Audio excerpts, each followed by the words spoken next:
नमस्कार दोस्तों, स्वागत है आपका मेरे YouTube channel exam point by Hargovind में। और आज की डेट है 27 मई 2020। चलिए डिस्कशन स्टार्ट करते हैं करंट अफेयर्स का। आज का हमारा जो सबसे पहला क्वेश्चन है वो विश्व थायराइड दिवस के बारे में है कि विश्व थायराइड दिवस कब मनाया जाता है। तो विश्व थायराइड दिवस ऑप्शन ए सही है इसका, 25 मई को मनाया जाता है। कब मनाया जाता है? 25 मई को मनाया जाता है, ठीक है। और ये मनाया क्यों जाता है? ये थायराइड्स के बारे में लोगों को अवेयर करने के लिए ये दिवस मनाया जाता है। उसके बाद हम जान लेते हैं थायराइड ग्रंथि के बारे में कुछ इंपॉर्टेंट फैक्ट। थायराइड ग्रंथि जो है वो तितली के आकार की होती है, यहाँ पर आप देख रहे होंगे। और ये अंतःस्रावी ग्रंथि है। कैसी ग्रंथि है? अंतःस्रावी। देखो, ग्रंथियाँ जो होती हैं मनुष्य में वो दो प्रकार की होती हैं, एक अंतःस्रावी ग्रंथि और बहिस्रावी ग्रंथि, और मिश्रित ग्रंथियाँ भी पाई जाती हैं, ठीक है। उसके बाद बात अगर की जाएगी कि थायराइड ग्रंथि का काम क्या है, ये हार्मोन्स जो हमारे शरीर में प्रोड्यूस होते हैं उनको प्रभावित करती है, ठीक है। और इसके द्वारा थायरॉक्सिन हार्मोन्स भी प्रोड्यूस किया जाता है। चलते हैं आगे।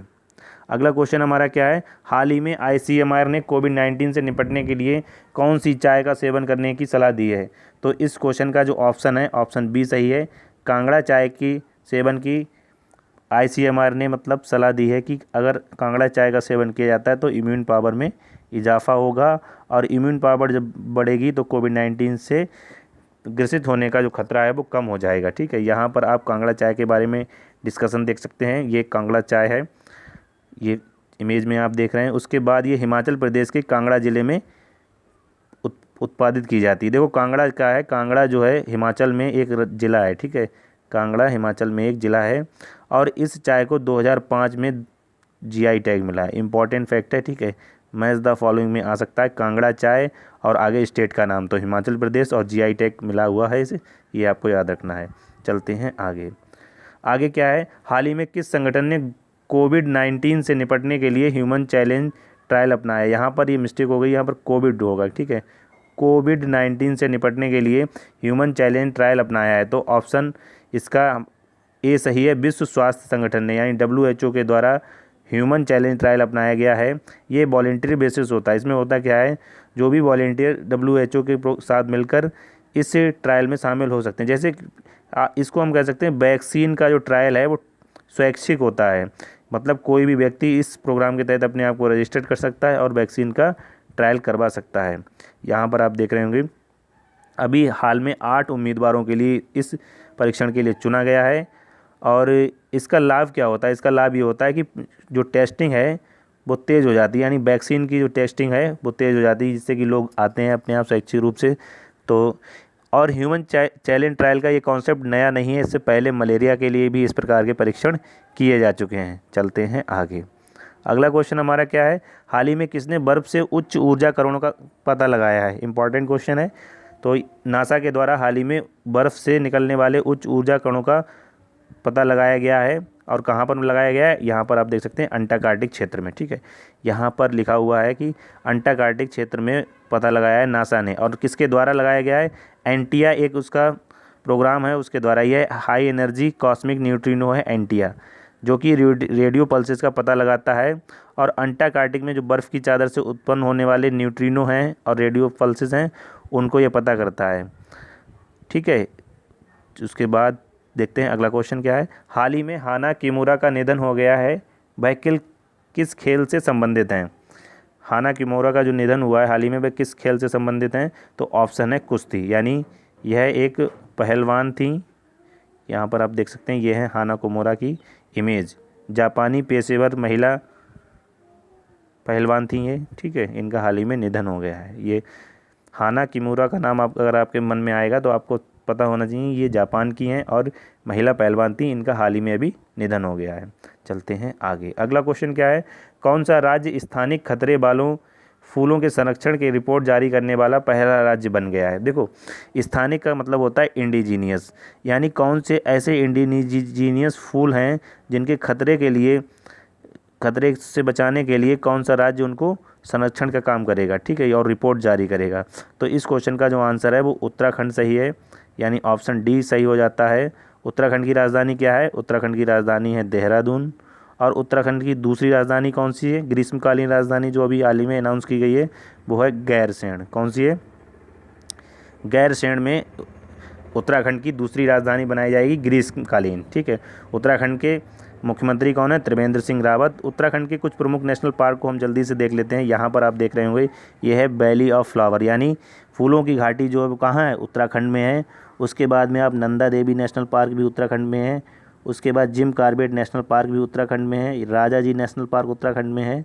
और गोविंद पासु नेशनल पार्क ये भी उत्तराखंड में है। देखो, इंपॉर्टेंट नेशनल पार्क तो आपको हर स्टेट के पता होने चाहिए। इससे क्या होता है कि अगर एग्ज़ाम में आपके कोई भी क्वेश्चन पूछा जाता है इंपॉर्टेंट नेशनल पार्क का, तो आपको पता होगा। दूसरी बात, आप मैप से इन नेशनल पार्क को याद करेंगे तो आपको आसानी से याद होंगे और आपके मन में इनकी इमेज छप जाएगी। देखो, यहाँ पर आपने देखा वैली ऑफ फ्लावर है, उसके बाद यहाँ पर गोविंद पासु है, यहाँ पर राजा जी नेशनल पार्क है, यहाँ पर जिम कॉर्बेट नेशनल पार्क है और यहाँ पर नंदा देवी नेशनल पार्क। देखो, जिम कॉर्बेट नेशनल पार्क को हेली नेशनल पार्क भी कहते हैं। ठीक है, और इसकी स्थापना हुई थी 1935 में।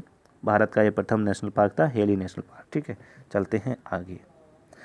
अगला क्वेश्चन क्या है? हाल ही में किस केंद्रीय मंत्री ने 4 धाम कनेक्टिविटी प्रोजेक्ट के तहत चंबा के बेस्ट शहर के नीचे 440 मीटर लंबी सुरंग का उद्घाटन किया है?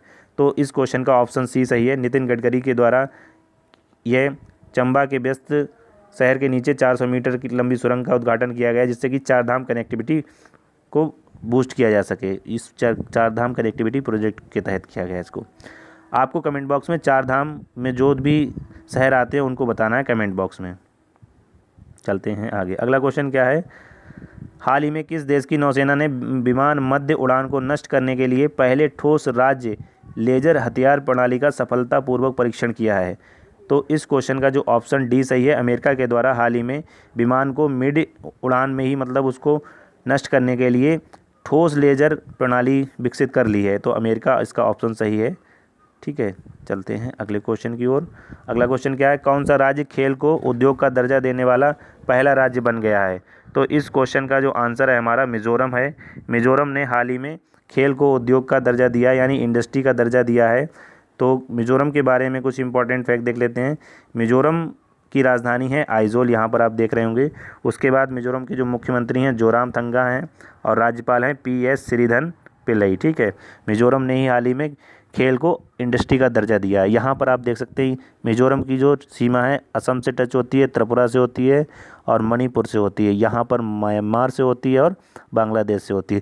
देखो, मिज़ोरम की जो सीमा है 2 इंटरनेशनल कंट्री से टच होती है, म्यांमार से और बांग्लादेश से। राज्यों में अगर इसकी बात की जाए तो मणिपुर से टच होती है, असम से टच होती है और त्रिपुरा से टच होती है। ठीक है, चलते हैं अगले क्वेश्चन की ओर। अगला क्वेश्चन क्या है? हाल ही में विश्व स्वास्थ्य संगठन ने एक रिपोर्ट जारी की है, उसमें भारत में इस्पात उत्पादन कितने प्रतिशत घटने की बात कही गई है? तो ऑप्शन इसका बी सही है। 65% जो उत्पादन है भारत में घटा है इस वर्ष, इस रिपोर्ट के अनुसार। वर्ल्ड स्टील ऑर्गेनाइजेशन के अनुसार भारत में 65% की कमी आई है उत्पादन में, क्रूड स्टील उत्पादन में। ठीक है, सबसे ज़्यादा क्रूड स्टील उत्पादन कौन करता है? चाइना करता है। उसके बाद दूसरे नंबर पर भारत का स्थान है। चलते हैं अगले आर्टिकल की ओर। और भारत का एक इम्पॉर्टेंट लक्ष्य ये भी है कि 2030 तक भारत अपने इस्पात उत्पादन को 300 मिलियन टन तक बढ़ाने का लक्ष्य रखा है। इम्पॉर्टेंट है, 2030 तक 300 मिलियन टन का उत्पादन करने का लक्ष्य रखा है और ये स्टील नीति जो है 2017 में बनाई गई थी। चलते हैं अगले क्वेश्चन की ओर।